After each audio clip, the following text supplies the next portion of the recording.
নমস্কার বন্ধুরা, আশা করি সবাই খুব ভালো আছেন। আমিও খুব ভালো আছি। মধ্যবিত্ত সংসারের আরও একটু ভিডিওতে আপনাদেরকে স্বাগত। আপনারা থাম্বনেল দেখে বুঝেই গেছেন আজকের রেসিপি কী। হ্যাঁ, আজকের রেসিপি তেলাপিয়া মাছের ঝোল। প্রথমেই মাছগুলোকে নুন হলুদ ভালো করে মাখিয়ে নেব এবং কড়াইতে গরম তেলে এক এক করে মাছগুলোকে ভেজে নেব। এখানে একটা কথা বলে রাখাই ভালো, মাছগুলোকে খুব বেশি কড়া করে ভাজার দরকার নেই, হালকা লাল লাল করে ভেজে নিলেই হবে।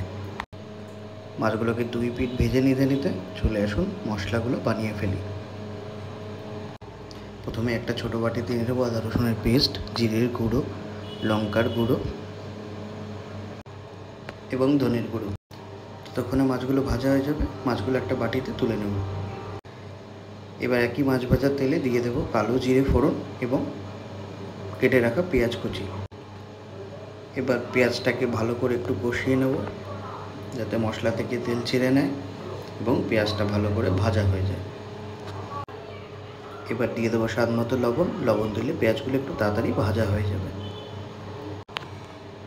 এরপরে দিয়ে দেবো টমেটো কুচি এবং মশলাটাকে আরও ভালো কিছুক্ষণ কষিয়ে নেব যাতে টমেটোটা ভালো করে মিশে যায় মশলার সাথে। এবার দেখতে পাচ্ছেন মশলার সাথে ভালো করে টমেটোটা মিশে গেছে। দিয়ে দেবো স্বাদ মতো এবার লবণ এবং হলুদ গুঁড়ো। এবার হালকা জল দিয়ে মশলাটা আরও কিছুক্ষণ কষিয়ে নেব। মশলাটা ভালো করে কষানো হয়ে গেছে। এবার দিয়ে দেবো পরিমাণ মতো জল, যতটা ঝোলের প্রয়োজন ঠিক ততটাই জল দেব।